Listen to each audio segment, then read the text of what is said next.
Welcome back for my last instalment of my Inktober sketches for this year, days 29 to 31. And day 29 we had and I thought it seemed appropriate, considering my confession about Domino's pizza the other day, that my moment would be stepping on my scales. And then we had gear. These, I believe, are called sprockets from a bicycle chain wheel thing. I don't know the technical terms. My late husband had quite a lot of bike spares, and it was my intention after he died, I thought I could use all his bike spares and make like some sort of abstract art installation kind of thing to put on my garage wall. And after 10 years of them gathering dust and cobwebs, I decided, no, this isn't going to happen. I need to just let these things go. So I actually sold most of the spares just in one job lot to somebody who does bike repairs, and I just kept a few little bits just to keep that sentimental connection.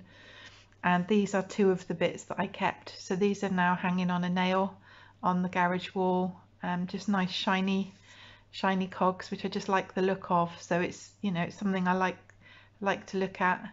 Minimal effort for a little piece of art on the wall. And then today, my last day, farm, got a little lamb being bottle fed. Now then, I mentioned in an earlier video that when I was young my grandparents had a farm, and it was mainly a dairy farm, but it was a real highlight for me the first year when they had sheep. They had, I think they had about 7 lambs which had either been rejected by the mother or the mother had died. So they were all sort of very tiny and weak, very hungry when they arrived, and they were all hand reared, bottle fed, and one of the jobs that I was given was naming them all. This is Tina. She was my favourite. She was the smallest one, which was why I called her Tina, because she was tiny Tina. And for the first time in my Inktober videos, I'm actually going to show you the picture that it came from. This is me and Tina. Isn't she just so cute? Oh, I loved her so much. But yes, I'd not comment on my dress sense. The less said about that, the better. As you see, I chose not to draw myself in this one, just my hand with the bottle and feeding little Tina, because this was, you know, one of my favourite childhood memories from the time spent on my grandparents' farm when they had the little lambs. So, as I mentioned in my previous video, I did actually record myself drawing this one, and I've got to say it was really tricky. I was so conscious of like, oh, where am I putting the book when I'm drawing, and trying not to cover too much. But anyway, if you're interested to see the sketch taking shape, and if you'd like to hear my thoughts on Inktober, what I liked, what I didn't like, what was easier or harder than I expected, then stick around and I'll talk about that while I'm playing the video clip of me drawing little Tina. So if you stick around, great. If you're going to head off now, I just want to thank you for watching my videos, and I hope you'll come back and watch some more in future. So thank you very much, and thank you for all your lovely kind comments.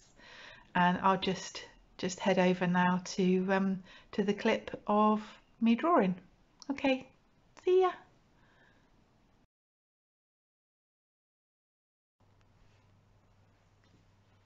So first of all, I have to say I'm feeling quite proud of myself for managing to do all 31 days on the correct days for Inktober. And naturally, I'm not equally happy with the end result of every sketch, but overall I'm pretty pleased with them. And I think that's quite an achievement in itself to actually, you know, to have, the first time I've done it, to have stuck with the list on the right days and to mostly be happy with the sketches I've done. So yeah, I'm feeling quite quite pleased with myself. Back in my first video, I talked about the fact that I was going to be using fine liners, even though I felt like I should have used Inktober as an opportunity to practice with the brush pen. And I do feel like I would have learned more from this experience if I had pushed myself to use the brush pen. But I definitely think I've enjoyed it more because of sticking to the fine liners. And so, you know, for that reason, I don't regret the choice of pens that I made. And a few times during the month I did wish I'd given myself the option of adding colour, but actually, you know, at the end of it, I'm glad I didn't. I quite like the fact that they're all just pen drawings without any colour. But I do wish I'd let myself use a white pen. I don't know why I didn't think of it, because I was using a sketchbook with brown paper, and one of the reasons that I made the brown paper sketchbook in the first place was because I wanted to be able to put those white highlights on the pictures. So why I didn't think to add a white pen to my Inktober kit, I don't know. But maybe if I'm using brown paper again for another challenge, I'll remember next time. But the little book itself, I think, was perfect for Inktober. It's small, and also because the pages are made from that Amazon packing paper, they're kind of a little bit crumpled on some of the pages, and that combined with the fact that they were small pages, it took away that pressure of feeling that you have to create a masterpiece every day.